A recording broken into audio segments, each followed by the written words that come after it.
Thank you for clicking on the video. In today's video, I'm going to share with you things that I've learned about air conditioner compressors, the clutch, and how to diagnose them, how to replace them. We're even going to take this air conditioner compressor all the way apart so you can see what's inside of it. Now, you might remember last week we went over what Freon does and how Freon works in the air conditioning system. So we're going to continue to do a series of videos on car air conditioning, one component after another till we cover it all. Insanely cool cars, tool reviews, and auto repair videos. Now, normally to check the bearing, you would turn this and check for noise. You're going to hear some noise on this one anyway because it's been sitting outside in the weather. There's a little bit of rust got in between here and the actual clutch. So, you hear that? That's different from a bad bearing noise. The other thing, you can check for slack in the bearing by trying to wiggle this. And there's not much at all. It feels like the bearing is probably the only thing good here. Next, we want to check that the electromagnets behind here can actually work and pull the clutch disc up against here. And we find the wires that go to here. This one is the ground. You can see it's screwed on right there. So that's obviously the ground.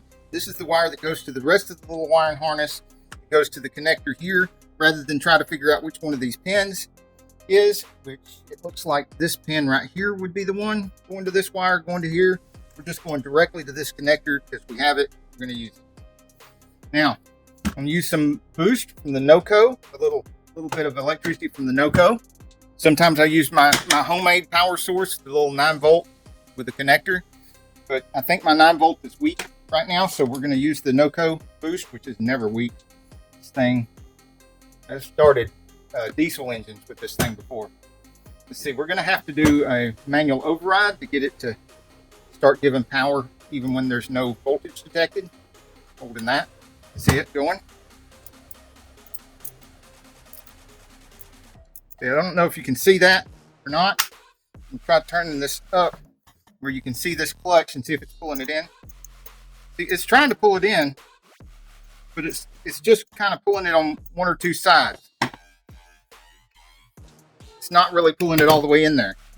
So there is something wrong here, and this would normally need to be replaced.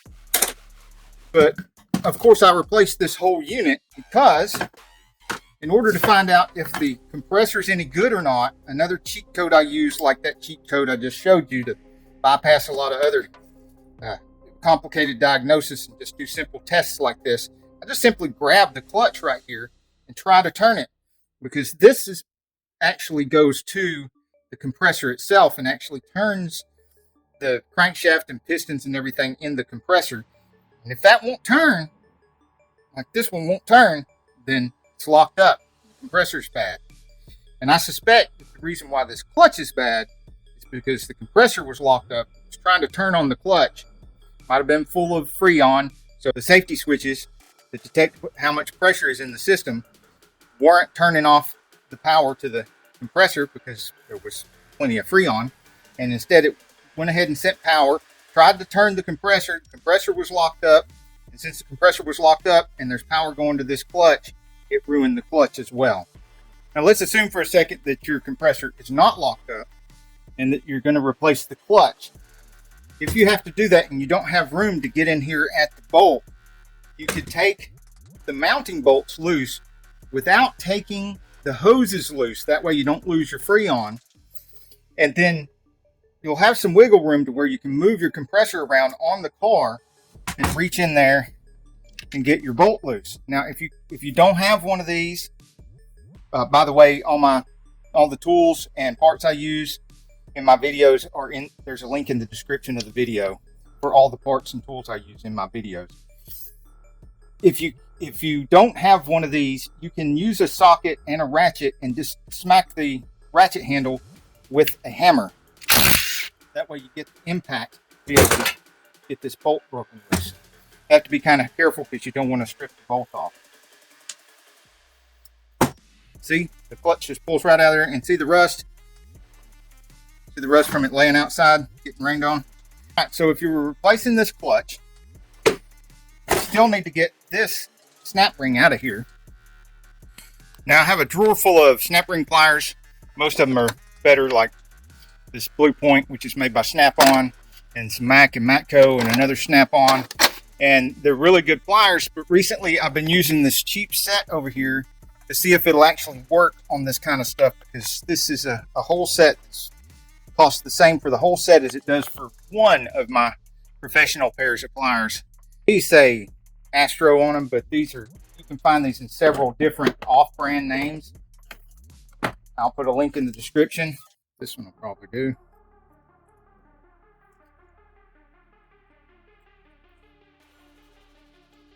It'll spread far enough.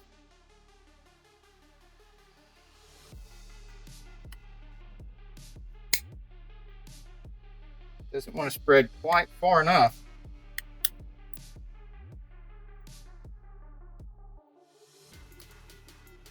There we go. It did work. So let's get that off of there. Oh, look, there's a spacer. I almost forgot to mention that. There's almost always a spacer down inside here.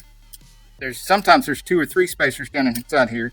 And if you're changing a compressor clutch and you lose those spacers, I'll show you this one. That might be the only one in there. You lose that spacer, then when you put the new clutch in there without the spacer, the clutch will go down in there so far that this will touch the flywheel, and then your clutch will be on all the time. Oh, there's the other one. Look here. There was 2 of them. There's a really thin one and a thicker one. So we need to save both of those down in there, because if that's lost, you'll never be able to rebuild this correctly. You wouldn't have the spacers you need. Now, this isn't always going to pull off here by hand, and this one's definitely not. Get a rubber mallet. Need a rubber mallet so you don't ruin this.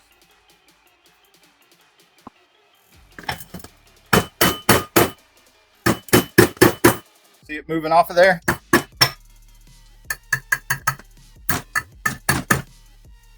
Don't want to let this fall on the floor either. It'll hit the edge somewhere, bend that edge in, and then it'll eat up belts. Okay. Yeah, that bearing is very smooth. It feels great. There's nothing wrong with that bearing. Not that you wouldn't want to replace it while you have it apart, because it's probably very cheap to change that bearing. And if you're replacing a clutch, the clutch assembly is going to come with these and a bearing, and it's even going to come with the electromagnet. And so you won't really have to worry about whether the bearing's bad or not, because it'll come with the electromagnet.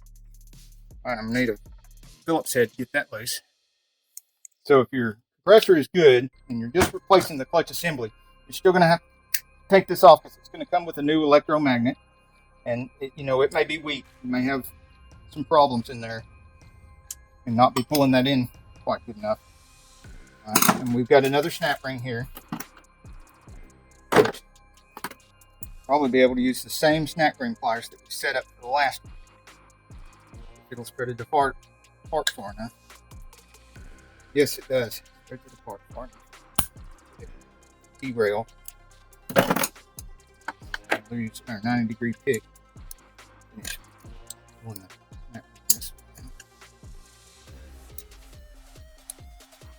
This is one of the differences and difficulties with these cheaper sets. They don't spread quite as far as the really good sets. So then you got to take a pick or something and derail the rest of it. Reach down in there and just push it the rest of the way out of the way, because they don't really spread the thing far enough to derail both sides. See, they're trying to copy or simulate something like this Mac tools here. But see, that's as far as this spreads. Look how much further the Mac tools spreads. A lot more spread there.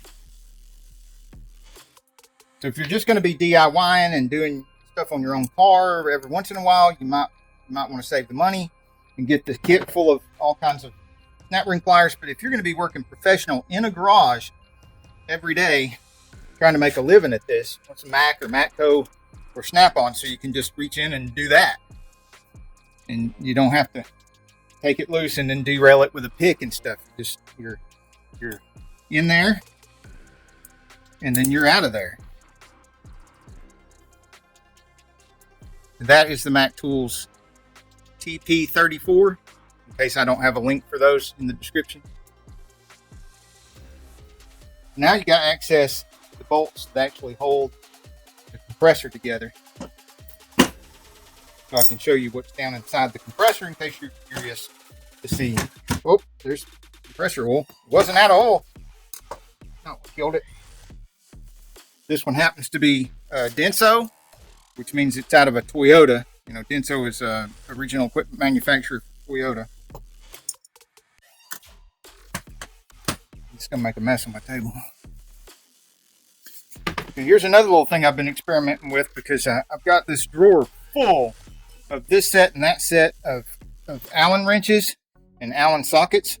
Just bought this, looks like a really neat set of Allen sockets, and I've been using them on the jobs and making videos in order to see if they're worth even having, because it's really neat to have them all in one set like this. You can just kind of go through them and see which one fits. These are American Standard up here, and these are metric down here. So this is Toyota, so I'm assuming it's probably going to be metric. Let's see if we can find. Let's drop this down from the 3/8 drive to the 1/4" drive. 0.5 here. Fit. It's 6. And it is a 6 monkey meters, but I do regret that the 6 monkey meters is a 1/4" drive, because then I'm going to have to use a 1/4" drive adapter to get down here.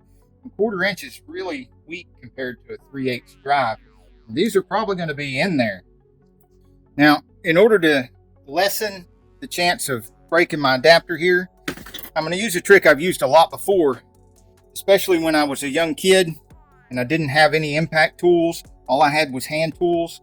I'm going to put this on a solid surface. I'm going to use a soft hammer like brass, and I'm going to smack this a few times to give some impact to the bolt to help loosen it a bit, you know, break loose any corrosion and stuff, so I'm less likely to break my adapter. Okay, so I've smacked it a few times on each one, and even though that's a brass hammer, you can actually tell right here on this bit that I've smacked it with a hammer a few times. And a Matco or a Snap-on, you'd never be able to tell I hit that, because they're tougher metal. So that right there tells me that these are not as tough a metal as a Matco or Snap-on, or probably not even a Craftsman. Now, later Craftsman that comes from China, maybe. My older Craftsman. There we go.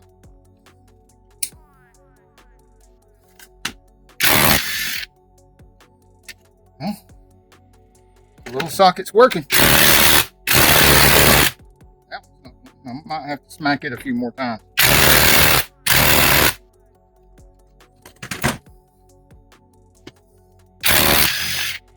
Okay. I guess what I'm going to do is get one of my old sockets or wrenches. And I don't know if I can do this without moving to the vise, but I'm going to try. These are Stanley. A little bit tougher than this off-brand stuff. Even though these are made in China Stanley, they're still tougher than probably this stuff. I hook a wrench on the end to get some leverage. Get that loose.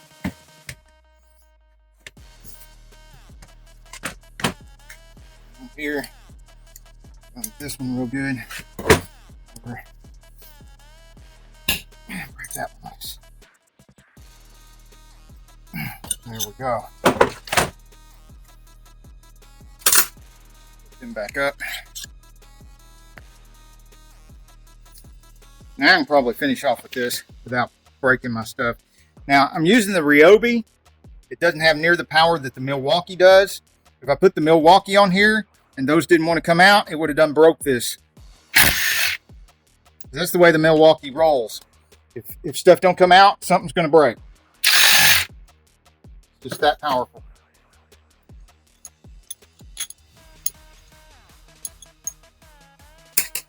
All right, we're not going to need this taking up table space anymore. Putting it away.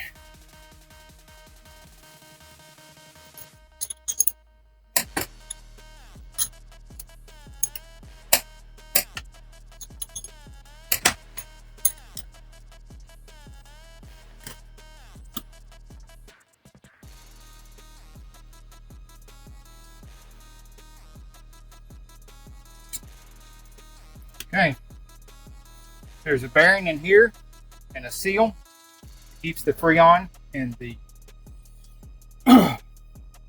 probably tag oil. It's probably 134A. Keeps it all inside here. This right here is going to be your, what we used to call reed valves. I don't know what they call them now, but they are valves that, I mean, together, all these pieces together make up the valves.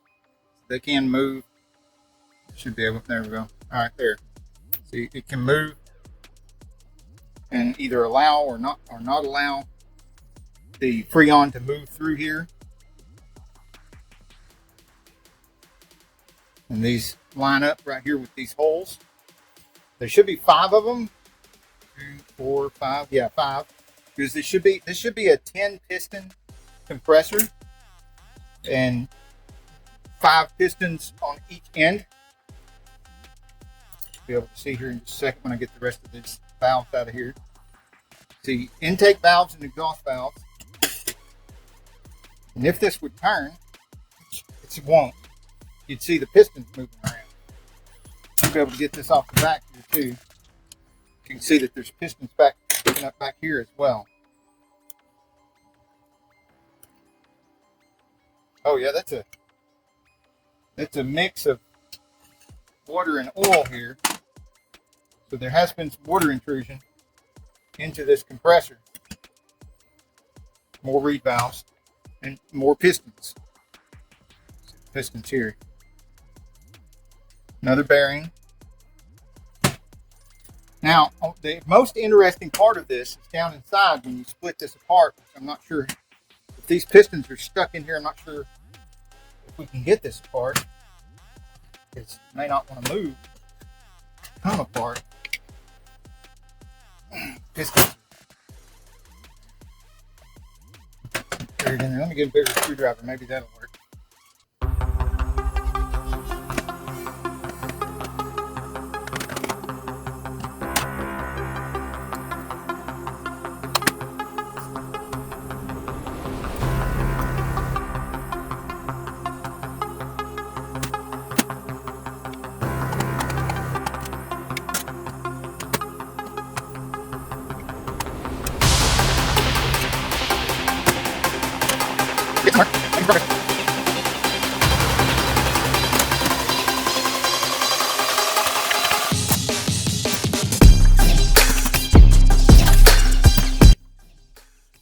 There we go.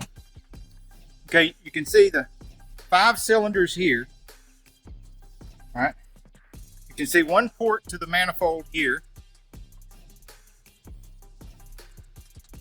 Goes to here. And this other port, where does that go? I think it goes right here. Not sure. Okay, you can see 5 cylinders right here. So there's about one crankcase there. The other half of the crankcase right here with the piston still sitting in it. And then there's the crankshaft. And it turns this right here, which goes around in a circle and makes like a wave. And as it makes a wave, all these pistons move up and down sequentially, just one right after the other.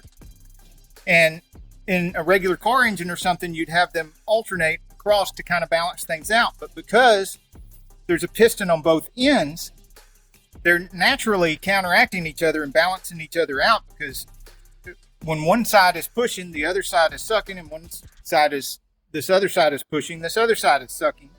And so they move sequentially. They're always opposing each other as to what they're always balancing each other out. Okay, there are no piston rings on these pistons. There is a groove, but there's no rings or any kind of seals in there.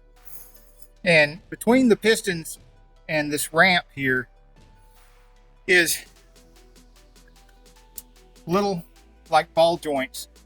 They're like bearings or ball joints, and they slide right along here. And they do kind of like what your legs do if you were surfing. So these kind of surf on here as this turns around and makes a wave. And it pushes that piston up or down and then it goes riding the wave. This thing goes up and then back down. And because this is sitting sideways in here, that means it's pushing it toward the back of the compressor, then it pushes it to the front of the compressor, then to the back of the compressor, to the front, and then it's got 5 of these going all at the same time, and a piston on either end of both of them. So that's 10 pistons reciprocating all the time inside that compressor, which makes it a very efficient compressor.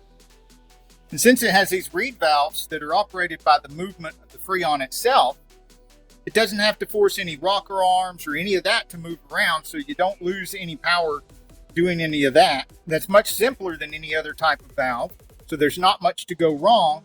All of that culminates into a long-lasting compressor that is very efficient with the amount of power that you put in it. As long as it doesn't have moisture in the system, which can cause it to seize up, or run out of oil, which would usually happen if it's leaking and then people are filling it back up with Freon and let it leak down and fill up with Freon. And then, it's getting Freon put in it all the time, but no oil, so it eventually runs out of oil. It can seize up from that. Or if they put too much oil in it. Now, once this is damaged enough where it's locked up like this, yes, you can get it apart. Yes, you can clean everything up.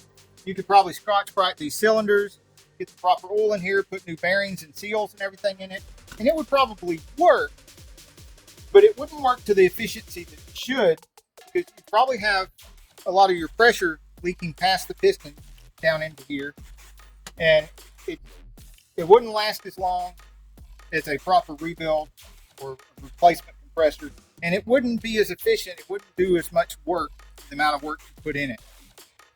So I wouldn't recommend that. If I were going to rebuild one, I'd want one that doesn't have quite as much damage as this. It's not to the point where it's locked up. Hope you enjoyed today's video. Next week, we'll go over condensers. Till then, get off the couch and get dirty. If you subscribe, I'll let you see my cute little turtles.